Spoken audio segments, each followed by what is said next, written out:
Kalau marah kan, marah anak, marah isteri, kita bawa ni. Kan nafas. 2 minit cukup untuk jadikan kita pening dan pemikiran kita tak kewaras. Sama juga. Apabila saturation oksigen kita tak berbagus ke otak kita, kita takkan boleh buat keputusan yang bagus. Itu orang kalau marah boleh bercerai. Awak nak 1000 cerai, talak, ambil kau 1000 talak. Lepas tu menyesal kan.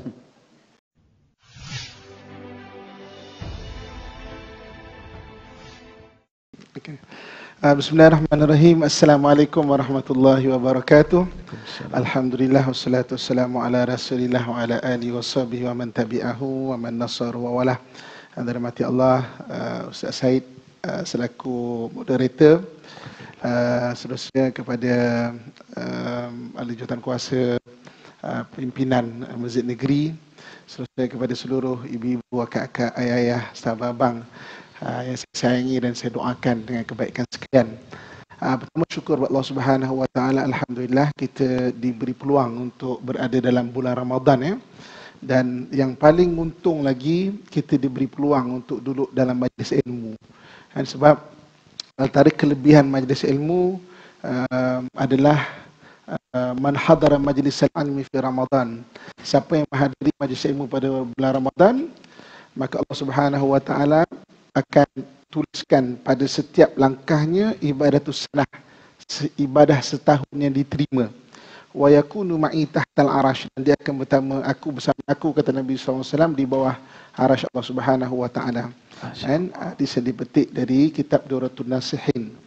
Walaupun kedudukan hadis ini maknanya tidak maknanya sampai begitu kuat, tetapi untuk fadail amal, benda-benda berkaitan dengan merangsang amalan, boleh dibacakan untuk kita. Jadi kita bersyukur, maknanya diberi rezeki untuk duduk dalam majlis ilmu. Sebenarnya apabila kita membuat satu amalan yang baik, dia daripada Allah Subhanahu wa taala dan rezeki untuk kita. Sebab itu setiap kali selesai membuat satu amalan, kita disyorkan baca alhamdulillah.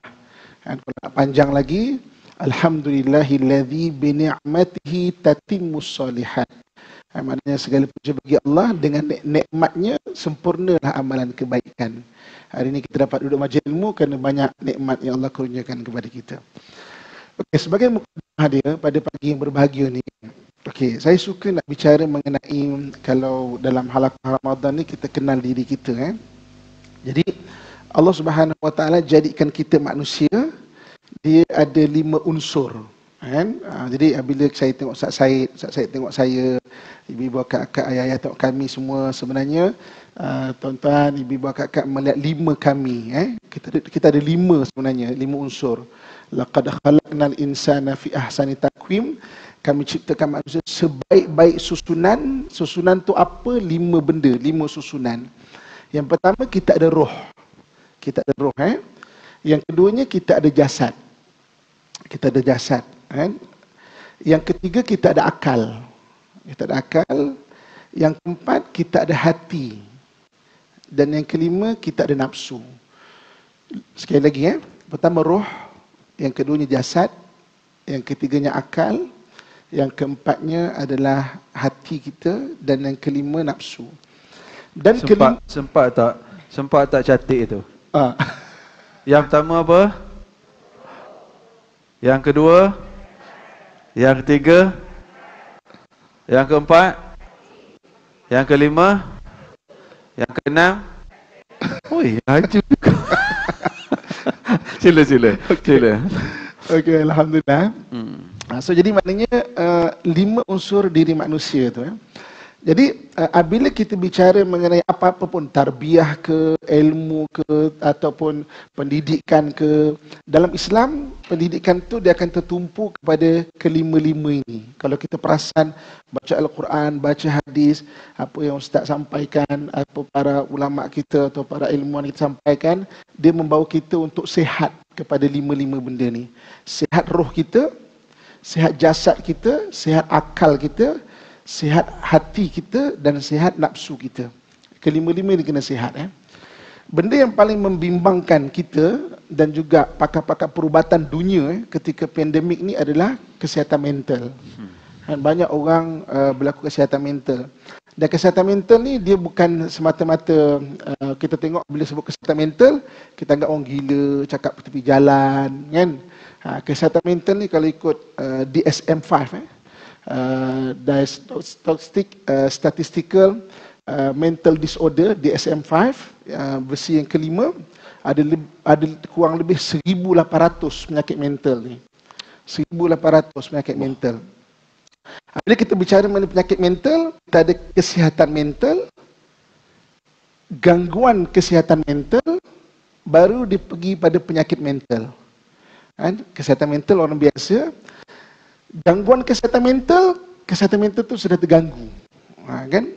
Kalau tak perasan, berlalu satu tempoh masa dia akan jadi penyakit mental. Kan? Jadi maknanya kalau macam WHO dan sebagainya sangat membimbangkan gangguan kesihatan mental, maknanya benda itu memang sebahagian daripada diri manusia. Kan? Ada orang ketika pandemik jadi anxiety. Anxiety ni kerisauan yang melampau. Ada orang yang jadi depression, kan? Kesedihan yang melampau. Ada orang dan berbagai-bagai lah. Sebab itu kalau kita nak tengok tarbiyah Ramadan ni sebenarnya dia tarbiyah kepada 5 unsur ni. Biar 5 unsur ni sihat. Nanti mungkin kita boleh detailkan lagi macam mana nak sihatkan ke 5 unsur ni, kan. Sebab kalau kita tengok satu orang tak stabil, dia ada masalah, mengamuk-ngamuk, kan, sedih, kan, update kat Facebook masalah rumah tangga, ada something wrong dekat salah satu unsur badan dia. Kita tengok, kan, dia ada something wrong pada salah satu unsur badan dia. Kadang tengok badan sihat, kan, ketak-ketak, seat pad, kadang-kadang berlalu umur dah one pad pula, kan. Single pad. So one pad. Okay.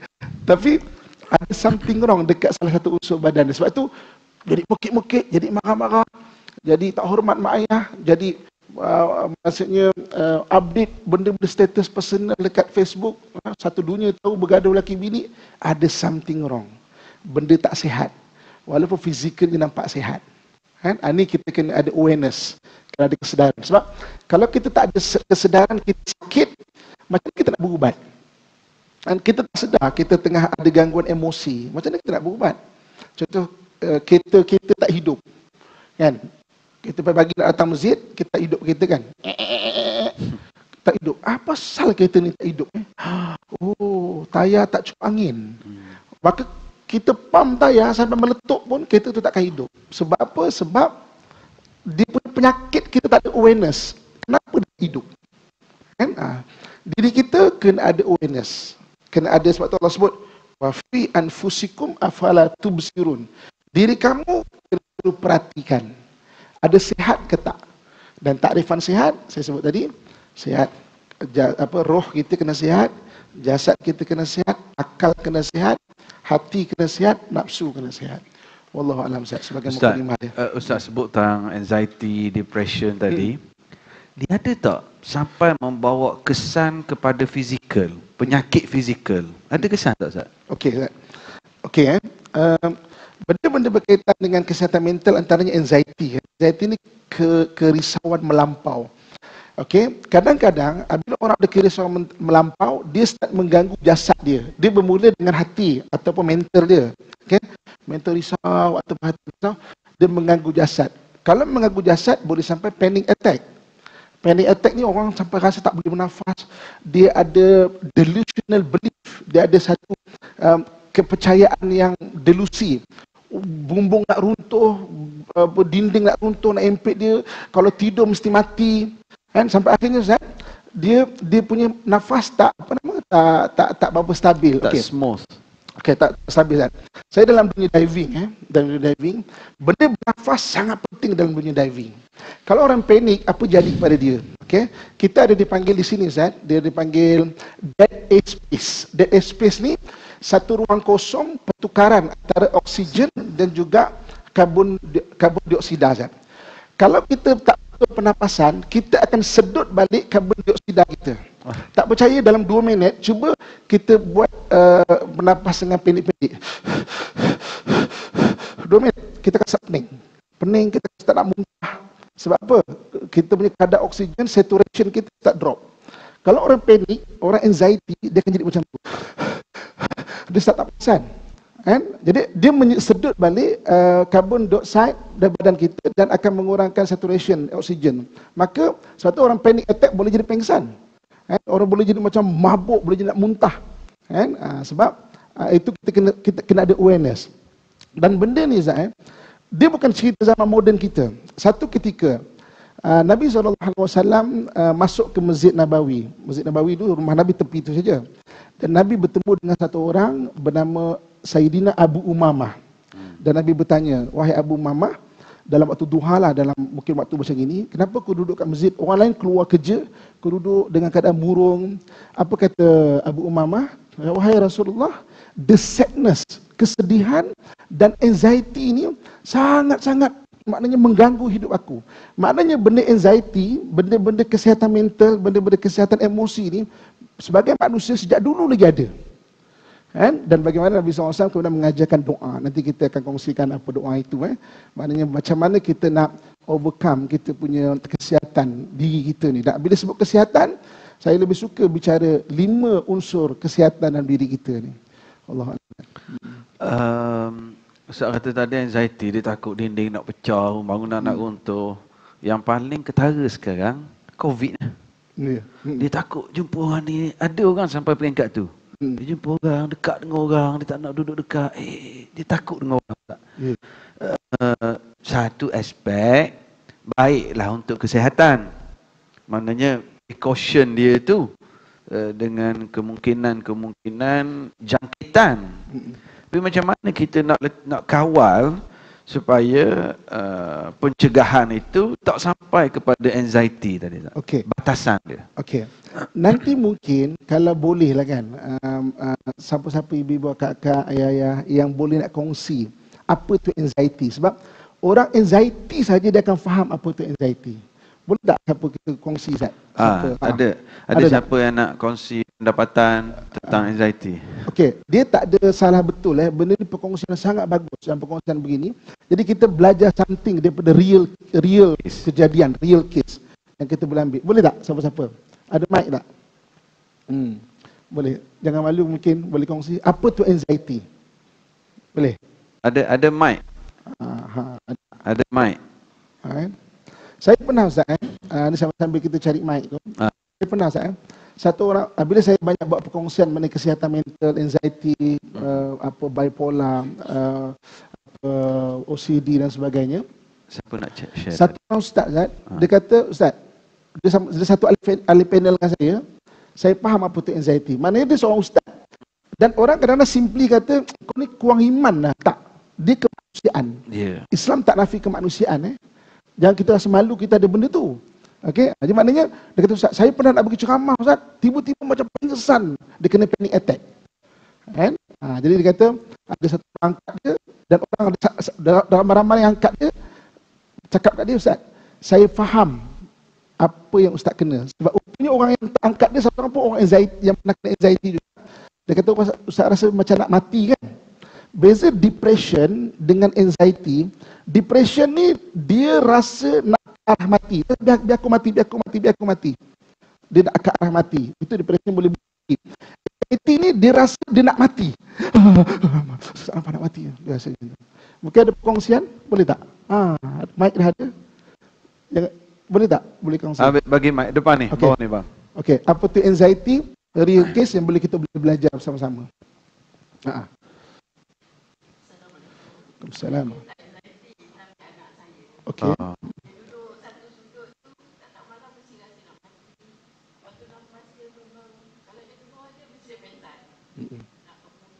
Umur berapa? Laki perempuan? Cantik kain selimut. Boleh kongsi anak-anak tu Boleh kongsi? Tu dia nak tu. Tak ingat, cuba.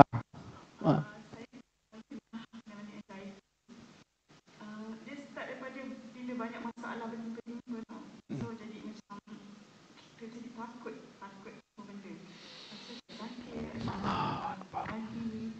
Lepas tu bila saya pergi semua hospital saya check saya ada masalah apa.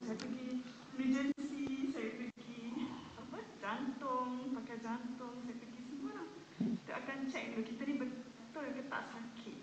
Bila saya dah check semua tak ada apa-apa, saya rasa sakit juga. Saya tak tahu kenapa saya rasa nafas berdebar-debar, rasa macam nak pitam, rasa nak muntah, rasa macam nak mati, macam tak nak hidup lah. Ada tak keadaan ketika anxiety itu jadi nafas jadi pendek-pendek? Memang nafas pendek. Lepas tu saya join group anxiety. Memang ramai punya orang yang mengalami masalah macam tu. Betul. Rasa macam hidup ni macam dah tak macam orang lain. Macam kita rasa memang real lah. Rasa stres. Terima kasih. Padahal saya sebelum ni okey je. Saya memang hidup saya normal je. Bila dapat anxiety tu kita rasa memang jadi nak hidup macam tak macam orang lain lah. Macam memang nak mati je. Allah. Terima kasih untuk perkongsian. Okey, Islam tak nafi kemanusiaan. Dia bukan simply kita cakap, ni tak jaga sembahyang, ni tak. Ada ramai ustaz juga kena. Dia kemanusiaan. Sebab tu Allah sebut wa fi anfusikum afala tubsirun. Diri kamu kena tengok dan dia takkan sama. Macam mak tak kena, mak tak ada anxiety, anak ada kena. Dan kita tak boleh ukur diri kita macam orang lain. Kalau kita mak ayah, kita tengok anak kita, kau ni turun siapa kau ni ha? Kenapa kau jadi macam gini ha? Mak tak macam ni, bapak tak macam ni. Tak, orang tak sama. Sebab tu bila kita faham, kita boleh jadi mana moral support bagi orang yang macam gini. Mungkin benda ni ada kat keliling kita, suami kita mungkin, isteri kita mungkin, anak kita, orang keliling kita, kawan kita, kan?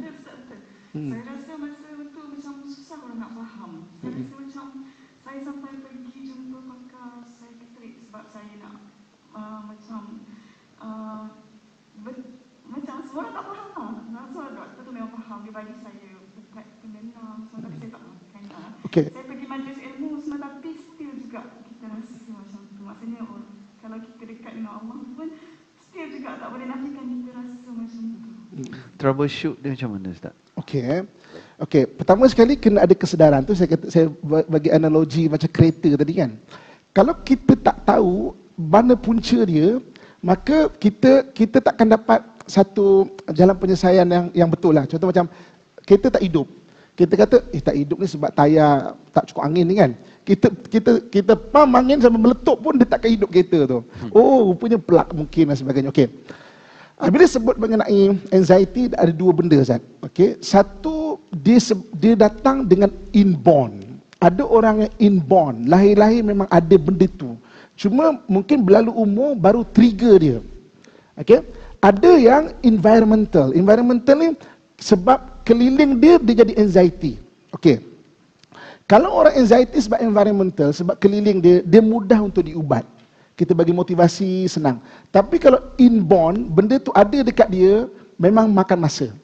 Kan? Jadi mana mudah trigger. Sikit-sikit memang akan mudah anxiety. Dan benda ni bukan kita saja. Saya sebut tadi hadis daripada Abu Umamah. Nabi SAW, maknanya satu ketika jumpa Abu Umamah dalam keadaan yang memang sangat anxiety dia. Kan? Maknanya apa? Sahabat kot. Takkanlah kurang iman jumpa Nabi kot. Tapi inborn, memang ada orang jenis macam tu. Maka Nabi SAW mengajar salah satu alternatif dia dengan berdoa. Doa, saya yakin semua kita hafal doa tu 8 rangkaian doa. Allahumma inni a'udzubika minal hammi wal hazan wa a'udzubika minal ajzi wal kasal wa a'udzubika minal jubni wal bukh wa a'udzubika min ghalabati daini wa qahri rijal. 8 rangkaian doa. Jadi bagi yang berkongsi, terima kasih banyak. Maknanya amalkan doa ini. Salah satu dia jaga pemakanan. Okey. Makan benda yang sangat penting kita jaga pemakanan sebab kalau orang anxiety badan dia akan lemah, dia akan tak ada selera makan. So terima kasih mak yang sebagai support bagi anak maknanya faham benda tu, makan anak jaga. Kalau tak makan kita akan makin lemah, maka kita akan ada delusional belief, kita panggil delusi yang kita percaya benda tu akan wujud. Nak mati dah ni, nak mati. Macam kita rasa macam tu, sesak nafas. Kalau satu lagi amalan yang boleh saya kongsikan untuk orang yang mungkin anxiety ataupun depression, amalan ayat nafas Ustaz. Okey. Boleh type dekat YouTube, tapi jangan sekarang Sekarang kita tengah ada perkongsian. Type Ustaz Amin ayat nafas. Amalan ini saya dapat daripada Baitul Maqdis. Okey. Kita deep breath, maksudnya bernafas kan. Berapa panjang? Tapi sebelum tu amalkan ayat wal-laili idza as'as was-subhi idza tanaffas. Wal-laili idza as'as was-subhi idza tanaffas. Surah At-Takwir ayat 17 dan 18. Wal-laili idza as'as, demi waktu malam apabila dia menjadi gelap, was-subhi idza tanaffas, dan demi waktu pagi ketika dia makin terang. Tapi literal bahasa dia tanafas ni bernafas lah. Demi waktu pagi ketika dia bernafas. Sangat bagus. Jadi kita ambil deep breath. Selawat dulu. Allahumma salli ala sayyidina Muhammad, Allahumma salli ala Muhammad, Allahumma salli ala Muhammad. Bismillahirrahmanirrahim. Wal-laili idza as'as was-subhi idza tanaffas, wal-laili idza as'as was-subhi idza tanaffas, wal-laili idza as'as was-subhi idza tanaffas. Tarik. Tahan sekejap. Hembus, tarik. Tahan sekejap, hembus, tarik. Tahan sekejap, hembus. Okey. Maknanya 3 kali. Okey, buat balik. Selawat 3 kali. Ayat nafas tu 3 kali, tarik lagi nafas. Kalau yang mungkin saya pernah ada ajar, ada rakaman dia orang kongsikan dekat YouTube, Ustaz Amin, ayat nafas. Bagi orang kalau kita dah start anxiety ke depression, start short breath tu kan, maksudnya dah nafas pelan-pelan. Bernafas secara pelan-pelan ni dia tak bagus untuk kesihatan kita. Sebab hidup kita perlu oksigen, otak kita perlu oksigen untuk lebih waras. Kan? Sebab tu kita kena belajar bernafas dengan cara baik. Orang panik, orang marah kenapa boleh jadi kejang? Kalau marah kan, marah anak, marah isteri, kita bawa ni. Kan nafas. 2 minit cukup untuk jadikan kita pening dan pemikiran kita tak kewaras. Kan? Sebab kalau dalam diving, orang apabila oksigen kurang dalam diri dia takkan boleh good judgement dalam diving. Kan? Apa benda jadi ni takkan boleh. Sama juga. Apabila saturation oksigen kita tak berbagus ke otak kita, kita takkan ada boleh buat keputusan yang bagus.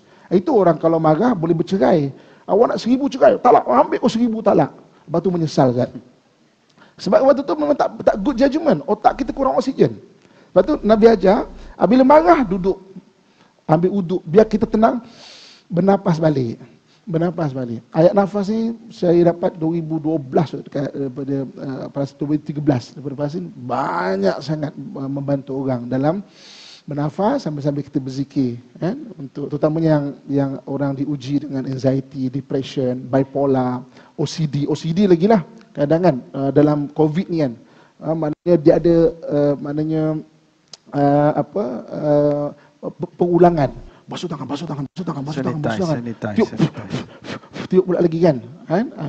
Dan sebab tu kalau kita perasan kita kena, orang keliling kita perasan kita kena, kita kena ada awareness. Okey, ni dah start ada gangguan kesihatan mental. Jangan judgemental. Kau cakap mental kan? Kata bukan. Dia start gangguan. Gangguan kesihatan mental berlalu masa dia boleh jadi penyakit mental. Kalau berlalu, dia ada ukuran dia, mungkin 6 bulan, setengah-setengah penyakit tu ukuran 3 bulan, dan banyak repetitif dia tu. Kan? Sebab tu, macam mak bagus, terima kasih mak, maknanya bantu emosi anak. Kan? Dan pernah tak puan, orang cakap puan macam, ngada lah kau ni, pernah tak? Memang. Mak. Orang terdekat kan saya cakap, ngada. Orang tak faham. Dan benda tu real, dia bukan buat-buat kau ngada-ngada. Kan? Jadi maknanya, sebab tu sebab kesihatan kita cuma ada awareness kena ada kesedaran benda tu. Ustaz sebut tentang pernafasan tadi Ustaz. Pernafasan yang betul. Bila hembus, perut kita semakin besar ke semakin kempes?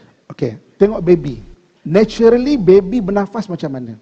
Daripada perut sebenarnya, bukan daripada dada. Tengok baby, siapa ada baby kecil, cucu kita ke, cuba tengok cara dia bernafas. Sebab dia daripada perut.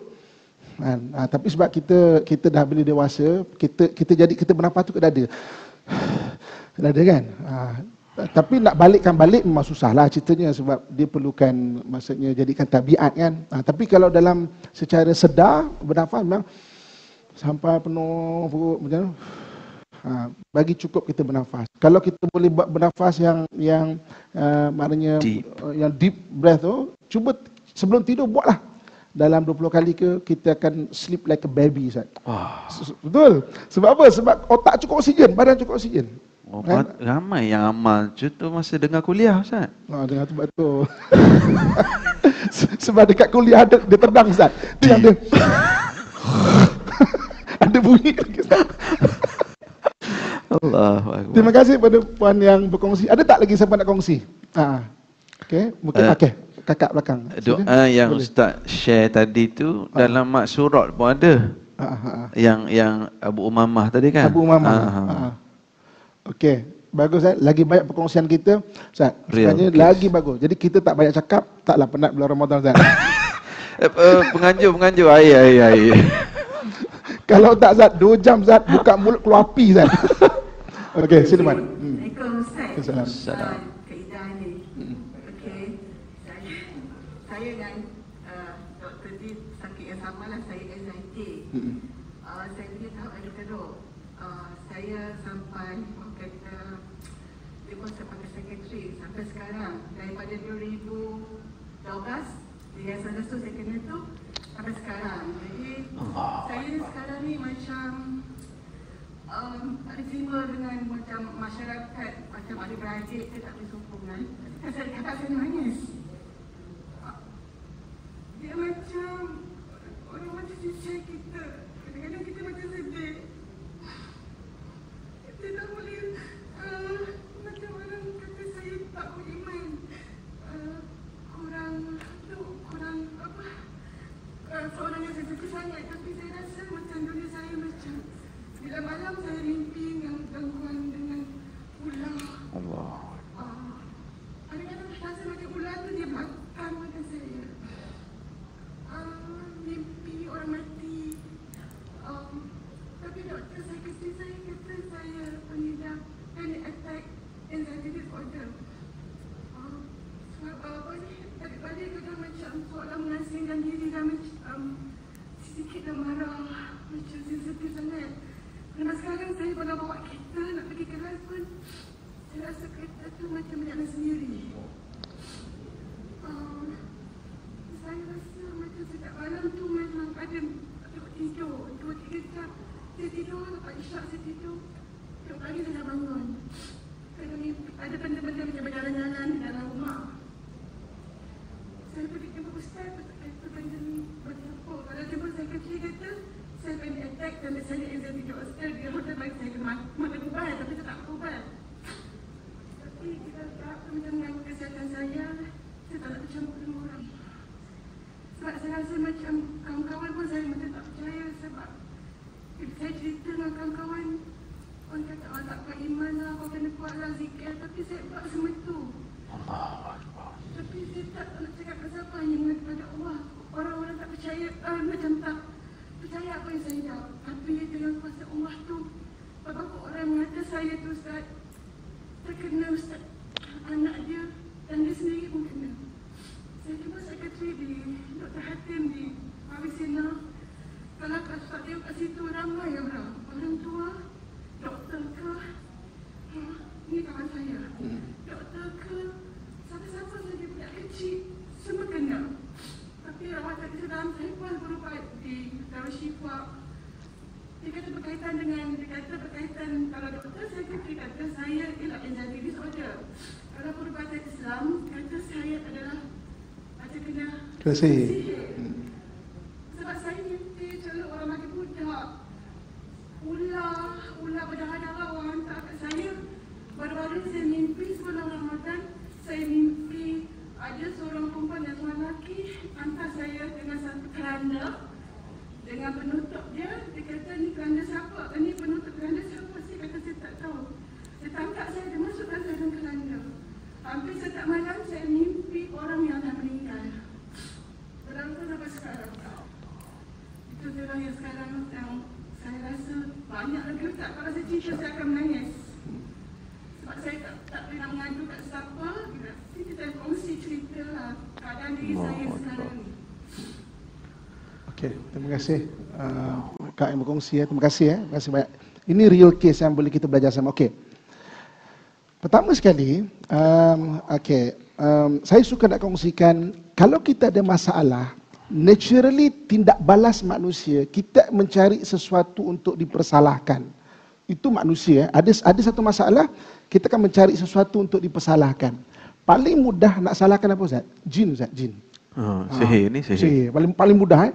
Sebab tu, simply melegakan, pergi, ustaz tu pun kata, saya dah scan dah. Scan. Ini kena jin. Ada 5 ekor. Kita tak nafi benda tu, tapi kalau saya suka periksa dulu kemanusiaan, baru pergi ke arah situ. Physical. Jangan simply kita terus pergi ke arah situ. Takut psikologi kita rosak. Ingat tak Nabi SAW pernah menyebut bahawa jangan mudah-mudah ceritakan mimpi kita pada orang. Pernah dengar tak hadis tu? Kan? Jangan mudah-mudah. Sebab apa? Sebab takut Tafsir. ada orang yang memanipulate ataupun dia tak cukup ilmu, dia cuba mengulas benda tu dan dia menjadikan membentuk delusional belief tadi itu. Mungkin sebenarnya kita adalah anxiety inborn. Inborn kita lahir-lahir kita memang ada anxiety tu, contoh kan. Habis okey, sesuatu perlu dipersalahkan. Jumpa doktor, kita pun tak berapa percaya, kita jumpa ustaz kata, oh, ini kena jin ni. Lagi bahaya, puan kena bawa orang. Dan yang buat ni bukan orang jauh, orang dekat aja. Lagilah, bergaduh. Ini tak maksud saya kalau orang kebanyakan orang lain kan boleh bergaduh antara ukhuwah. Okey. Jadi maknanya mungkin betul ada sihir, tapi jangan semata-mata cari percaya benda itu yang masalah kita. Kadang-kadang Islam tak nafi kemanusiaan. Cek kalau kita memang jenis macam itu, kita kena terima, oh saya macam ini. Dan keluarga kena faham. Orang anxiety ni kadang-kadang nak bercakap. Dia bukan mengada-ngada. So cari orang yang jenis boleh mendengar. Dia nak cakap. Betul, memang orang anxiety tak boleh tidur. Itu antara, sebab nak tidur akan terasa datang mimpi macam-macam. Tidur tak deep sleep tau, jadi penat. Bila penat, kesihatan akan terganggu, makan tak terjaga, kesihatan akan terganggu dan sebagainya. So sabar, kita faham. Banyak sangat kat luar yang orang tak faham. Itu yang maksudnya bila orang tak faham, orang akan salah kita tak ada support. Tak ada community support tau. Okey. Ketepikan orang cakap kita kurang iman, saya jumpa banyak ustaz yang kena anxiety. Apa kurang ustaz, sembahyang tahajudnya pun banyak kan, setengah kan baca Qurannya pun bagus, kadang guru Al-Quran. Tapi sebab kemanusiaan dari inborn anxiety tu, maka dia kena anxiety. Kena panic attack. Tengah nak ceramah kena panic attack. Ada. Sebab Islam tak nafi kemanusiaan. So dalam bab hospital okey, kita ada doktor depan kita pun, okey, kita cerita ini bahasa mudah faham kita bukan cerita bahasa yang saintifik sangat, kita cerita yang mudah faham Badan kita kadang-kadang katakan kita punya keturunan ada kencing manis lah. Maka kita mudah untuk mendapat kencing manis kalau tak jaga. Maksudnya ada setengah-setengah sistem dalam badan kita ni maknanya lemah. Jadi kalau dia kata mungkin benda kita punya organ badan tu kurang keluar insulin, maka doktor bagi nasihat maknanya kita masukkan insulin lah untuk imbangkan sebab benda itu yang kurang. Okey. Benda otak juga sama. Kadang-kadang ada setengah-setengah hormon dekat otak ni dia kurang sebenarnya. Cuma maknanya bila kita perlu makan contoh ubat-ubat yang bahasa tu ubat tenang lah. Tapi sebenarnya untuk membantu hormon-hormon, ada serotonin lah, dopamin lah dan berbagai-bagai lagi untuk kuatkan otak kita. Kalau tak nak makan pun tak apa. Tapi saya percaya kena ada pemakanan yang bagus. Kalau tak nak makan ubat tu, cari kurma, madu ataupun rempah ratus. Kalau tak percaya kepada drugs punya treatment, rempah ratus sangat banyak. Yang bagus-bagus kan. Saya bila 2 tahun ni Ustaz, ini bukan nak kempen Ustaz, tapi saya memang ada buat satu ubat untuk anxiety dan depression.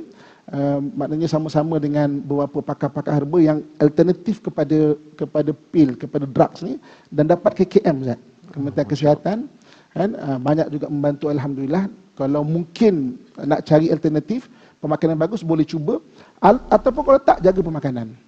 Jaga makanan, jangan makan benda yang junk food jangan. Makan benda yang bagus-bagus. Minyak zaitun sangat bagus untuk otak, makan benda yang menguatkan otak. Okey, boleh search sekarang. Kita doktor pun banyak apa benda yang menguatkan otak. Kita hari ni makan vitamin C untuk jasad. Tapi banyak kita makan benda yang boleh menguatkan otak kita. Saya jumpa ramai orang makan vitamin C 70 tahun, badan masih sihat tapi otak dah lupa. Sebab daripada muda tak makan benda yang menguatkan otak. Sebab akal sebahagian daripada manusia. Akal sebahagian daripada manusia. Kita makan vitamin C bagus, tapi kenapa tak makan benda-benda yang untuk kita maintain otak kita? Jangan aging proses otak tu ada. Aging proses badan, jasad salah satu. Kenapa otak kita tak jaga dari sudut makanan? Kan? So cari makanan. Boleh jumpa nutrition, pakar-pakar nutrisi, kan? Bincang benda ni, berbual, selain daripada makan makanan sunnah. Allah alam. Ustaz, anxiety ni, dah agak kita bincang tentang anxiety ni. Pada anak-anak kecil dia berlaku tak Ustaz? Kadang-kadang ada budak yang dia terlalu takut nak dengan suasana orang ramai, orang datang rumah, dia pun takut, dia keluar, kita bawa ke mana-mana, dia takut. Dalam kelas, jadi tak confident. Adakah ini anxiety ataupun mungkin kerana dia tak berapa expose gitu? Okey, kita faham dulu anxiety adalah kerisauan melampau. Kalau kita tengok di DSM-5, banyak kategori anxiety. Dia ada separation anxiety. Separation anxiety ni contoh orang yang takut nak berpisah. Berapa ramai kita takut suami meninggal, macam ni, kalau meninggal macam mana, kalau meninggal macam mana, kita isteri meninggal, kita semua macam mana kalau isteri meninggal jarang suami gitu tu. Okey sambung Ustaz. Ada Ustaz, saya pernah jumpa kan, kalau isteri meninggal macam mana kan, kalau anak tak ada macam mana. Separation anxiety, selain daripada general anxiety disorder lah. Jadi anxiety pun banyak jenis. Kadang-kadang anak kita kecil-kecil kita dah boleh nampak. Maksudnya anxiety tu, ketakutan tu sebagainya. Cuma kadang-kadang environmental. Dia biasa dengan mak bapak, tiba-tiba pergi duduk asrama dia takut. Itu okey, sebenarnya benda tu boleh di-adapt. Expose. Ya. Yang susah ni yang inborn. Ini kita kena kenal anak kita. Yang inborn susah. Walaupun di ustaz ke, di doktor ke, dia mungkin boleh kena. Kalau ada benda-benda yang trigger dia. Berpeluh, tapak tangan. Salah satulah. Kalau anda kata salah satu anxiety ni kan, lebih-lebih lagi anxiety dan ada delusional belief. Ada keyakinan delusi, macam mesti macam ini, mesti macam ini.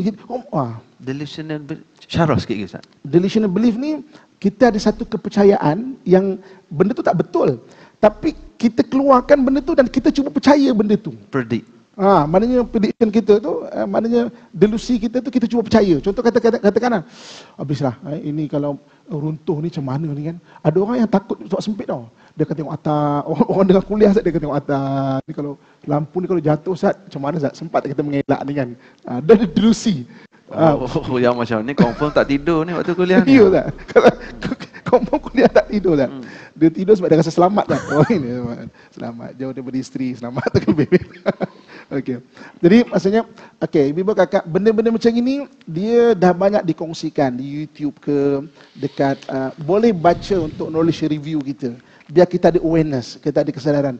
Jangan sampai kita langsung tak mengabaikan benda ni dan menafikan, kita denial diri kita, orang keliling kita. Itu macam puan pun kena, kakak pun kena kan. Sebab orang, bila orang tak faham, maka orang cakap, kau orang ada ngada lah, kau kurang iman lah, kau macam-macam. Kan? Jadi sedangkan orang macam ini perlukan sokongan. Selain daripada makanan, ubat, dia perlukan sokongan. Cuba kita pegang isteri kita ke, kita punya adik-beradik ke, sabar. Itu pun melegakan sebenarnya. Support. Sabar. Daripada ni sembahyang tak jagalah tu kan. Berapa ramai orang macam tu. Sembahyang tak khusyuk lagi dia tu. Macam saya sebut, manusia bila ada masalah, dia mencari sesuatu untuk dipersalahkan. Paling mudah benda-benda macam tu lah. Tak sembahyang jaga ni kan. Sembahyang tak jaga ni, sembahyang mesti tak betul lagi sembahyang ni. Fatihah tak betul ni kan. Kita dapat macam itu, jadi delusional belief. Fatihah aku tak betul lagi rupanya kan. Dah anxiety Fatihah pula. Bismillah. Dua anxiety kan. Sebab itu mimpi jangan mudah-mudah cerita kat orang. Dia akan membentuk delusional belief kita tu. Itu yang cabaran dalam hidupan ni. Wallahu a'lam. Anxiety Al-Fatihah. Ada anxiety takbiratul ihram. Berapa kali tak jadi. Ada nak tanya soalan tak? Ni peluang. Peluang. Sila. Mic ada tak? Ada. Okey, tak apa. Ya Allah. Okey, soalannya adalah kalau tak kawal boleh jadi gila ke tak? Okey. Macam saya sebut, dia ada 3 peringkat. 3 peringkat. Kesihatan mental, gangguan kesihatan mental dan juga penyakit mental. Okey, kalau orang dah kena dan dia tak ada awareness benda tu dan dia dalam fasa denial. Bukan ni. Dan tak ada support, community support tak ada. maka benda tu akan makin parah, makin parah, makin parah, maka boleh jadi disorder, mental disorder. Maknanya bahasa kasar orang Melayu sebut, orang kita mungkin bukan gila lah, maksudnya gangguan penyakit mental lah kita panggil. Ising. Isim ke apa ke. Sebab itu penting. Ginilah, senang nak faham. Ada luka. Ni jasad Tadi mental dan juga emosi, jasad. Ada luka, kita tak jaga. Maka ada infection. Makin bernanah, makin bernanah, makin bernanah, makin bernanah. Benda kat luar boleh nampak. Sama juga benda dalam sebenarnya. Itu yang kesihatan mental, gangguan kesihatan mental, penyakit mental. So kalau kita ada gangguan kesihatan mental, dah memang minta nasihat, pergi jumpa orang, pergi jumpa psikiatri, pergi jumpa orang yang faham. Berbual, kan? Supaya dia tak berlarutan dalam satu tempoh masa, maka jadi disorder ataupun jadi penyakit mental. Wallahualam. Allahu Akbar. Ada lagi soalan-soalan lain lagi? Ya, sila. Boleh tak bagi mic biar perkongsian dapat kita Belakang tu mic tu je. Jadi at least semua boleh bermanfaat. Soalan tu dah sampai. Okey. Ustaz, bagaimana keadaannya sekiranya seorang itu mengalami disorder ataupun bipolar yang bergantung juga kepada ubat? Okey. Kita cerita sikit mengenai bipolar. Apa tu bipolar? Mood yang tidak stabil. Okey. Dia boleh tiba-tiba jadi gembira, split second, boleh jadi sedih tiba-tiba. Dia boleh berubah. Ada saat memang macam tu kan? Contoh kalau artis bukan mengumpat, maksudnya semua umum dah tahu. Macam contoh baru ni saudara Yasin kita pernah di apa? Bipolar. Di bipolar. Maksudnya dia mood boleh sedih tiba-tiba. Ketawa tiba-tiba Zat. Dan kesian, kan? Sebab tu kalau kita kena faham, kan? Jadi kita ingat anak kita ngada-ngada, kita marah-marah dia, makin rosak, makin emotional damage bagi dia tu. Emotional damage dia berhati dah lah, mental pun tak berapa kuat, ada emosi punya masalah pula. Masya-Allah. Mana dua unsur dah collapse daripada 5. Maka jadi collapse yang ketiga, jasad. Jasad akan collapse kan? Jasad akan collapse. Maksudnya dengan tak sihat, baring, tak tidur pun tak berapa teratur, kan? Tidur umum kita tahu. Badan kita perlu repair. Kita memang kena tidur. Dan repair badan ni memang 12 sampai pukul, maknanya bukan pukul 2-3 pagi tu mesti kena tidur waktu tu. Saya jumpa Ustaz, orang yang shift kerja pada waktu malam, kan? Dekat satu, bila saya buat perkongsian banyak dijemput dan sebagainya, satu kilang tu berpuluh-puluh orang akhirnya jadi gangguan kesihatan mental. Sebab dia shift malam dan kadang lama berbulan-bulan, badan tak boleh repair. Apa yang ini bahasa mudah nak faham lah ya. Mana tak boleh repair, jadi gangguan kesihatan mental. Ada yang sampai jadi penyakit mental. So jadi balik kepada maknanya Bergantung pada ubat. mana bergantung pada ubat. Bagi saya ubat bukan negatif kan, sebab dalam hadis Nabi sebut tadawau, berubat kamu. Kalau dah baik berhentilah. Kita bukan perlu bergantung sampai seumur hidup kita. Memang ketika sakit, contoh macam orang demam, ketika sakit makanlah Panadol. Ketika tak boleh tidur, memang tak boleh tidur. Apabila tak boleh tidur, dia akan mengganggu kita punya kesihatan. Badan tak boleh, bahasa mudah, badan tak boleh repair. So bahasanya buat penenang, sebenarnya adalah untuk membantu. Dengan kita boleh tidur, kita akan lebih sihat lagi sebenarnya. Lepas beberapa ketika dah okey, ataupun mungkin tak perlu dah makan ubat, tak payah makan ubat. Jaga makan je. Wallahualam. Ustaz, realiti kehidupan sekarang, ada orang kena buang kerja, ada orang dulu bisnes dia juta-juta, expenses tinggi, tiba-tiba datang COVID 2 tahun, drop 30% daripada yang asal. Adakah tekanan-tekanan begini boleh membawa kepada depression tadi, anxiety tadi? Okey Ustaz. Okey, apabila sebut mengenai cabaran COVID kan. Okey, orang tiba-tiba tak ada kerja, kan? Yalah. Kemudian keluarga tak faham, isteri tak faham kan. Bank tak kira. Sekarang monitor dia pun dah tak ada, telefon. Memang boleh jadi tekanan kan. Sebab tu ketika COVID ramai juga orang yang maknanya bunuh diri, terjun bangunan dan sebagainya, cubaan bunuh diri berapa ramai dan benda tu real tau. Benda tu bukan sekadar persepsi, memang real So maksudnya benda tu akan menyumbang. Sebab itu sekarang bila kita tengok orang jual bazar Ramadan, kalau kita ada lebih, pergi belilah. Kan? Beli tu bukan saja nak beli makanan tu, kita support orang-orang yang susah. Kadang-kadang dia menjual tu bukan nak kaya pun, cuma nak hidup untuk hari ini dan esok mungkin. Kan, yuran anak sekolah, kena beli baju sekolah, kena beli apa semua. So bersedekahlah pada orang susah. Kalau ada zakat, maknanya bayar zakat kira betul. Kalau yang lebih tu bayar maknanya sedekah. Kan? Benda yang lain kita tengok orang susah. Duduk sekali-sekali, kita mungkin berpeluang.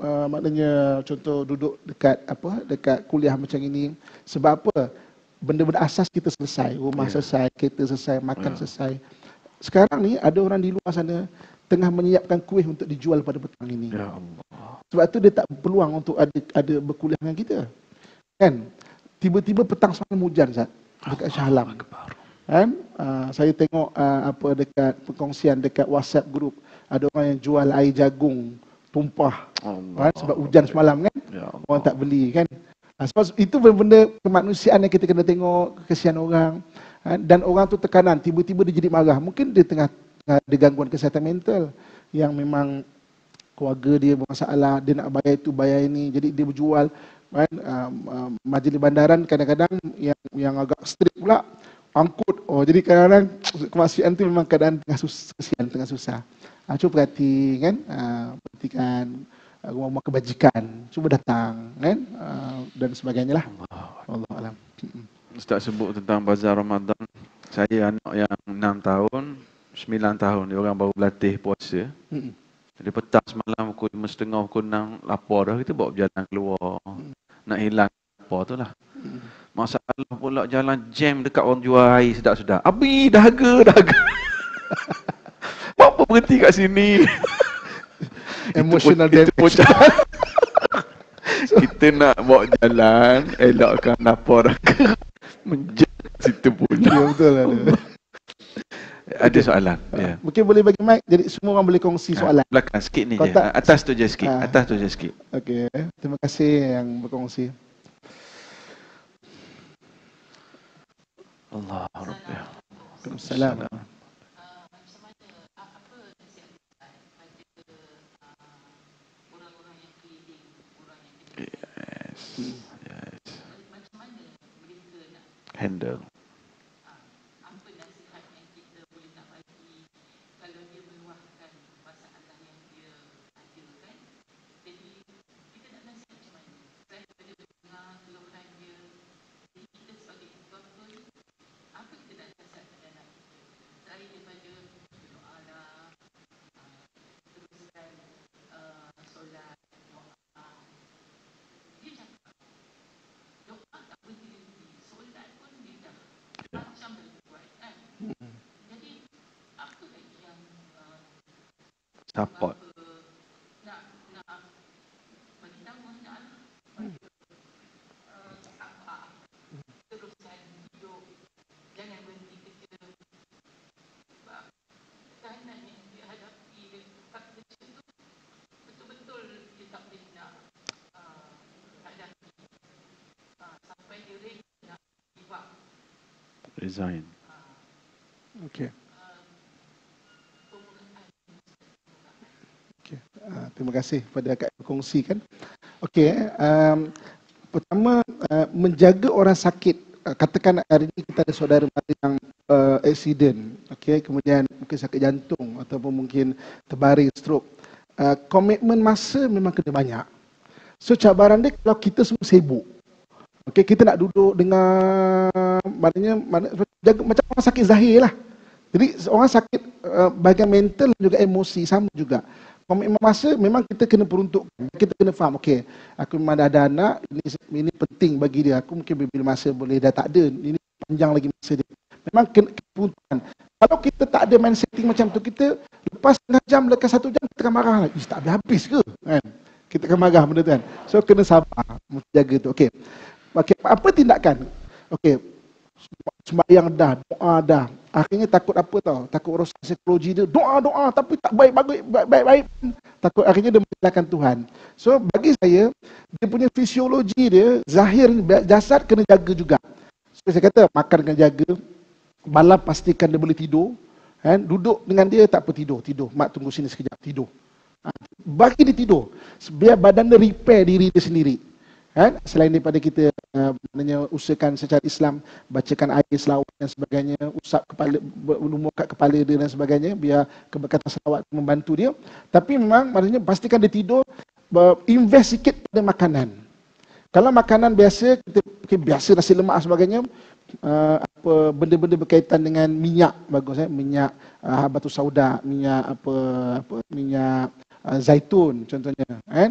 Walaupun tak suka, buatkan susu kurma kalau perut dia tak ada, maknanya tak ada masalah pada laktos kan, buat susu bagi dia tenaga, maknanya makan penting, kan?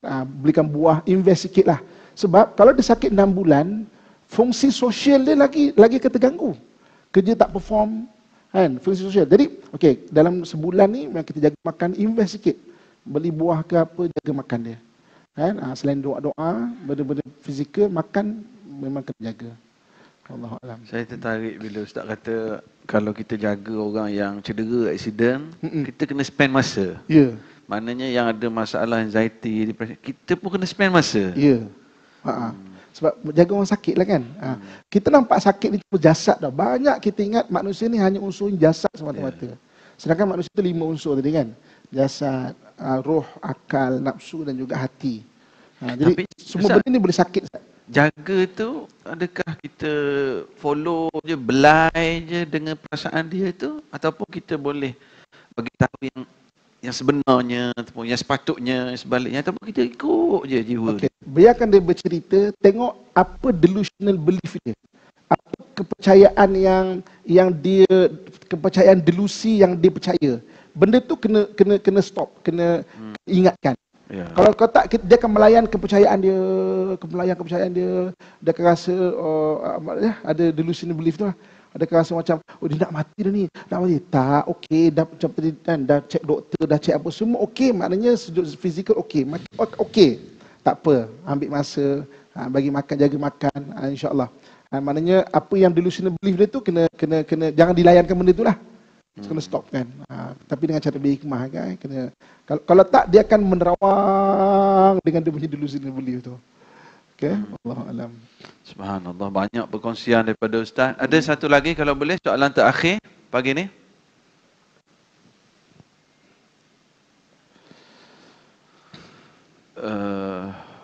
Ujian yang sangat hebat, Ustaz. Ya. Orang yang hadapi perkara ni, ataupun orang yang ada dalam keluarga dia, orang yang diuji dengan masalah, kita panggil masalah mental lah juga kan, Ustaz? Dia bukan Okey, kalau macam ni mental atau hati emosi dia lah. emosi. Mental atau emosi dia. Sila tuan, ada. Ya, ada soalan. Ya. Somai. Ya.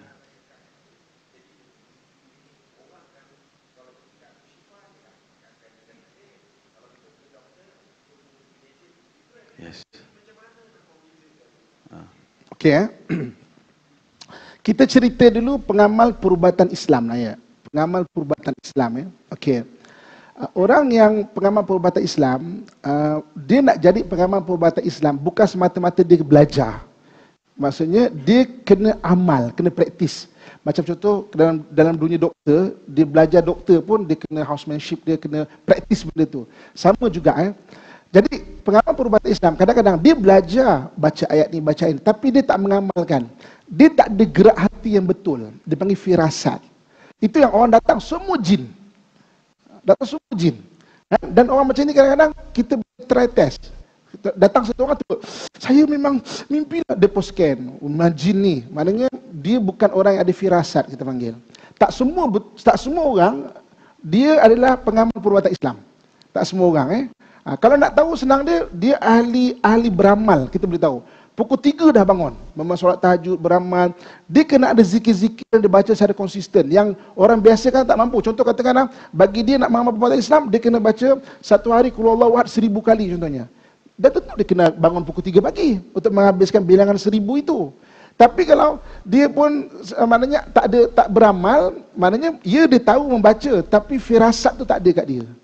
Jadi kenal betul-betul orang yang boleh maksudnya berubatlah. Kalau tak, takut dia merosakkan psikologi kita. Kan dia akan membagi delusional belief tu. Kau macam ni, takut macam tu. Kan? Okey.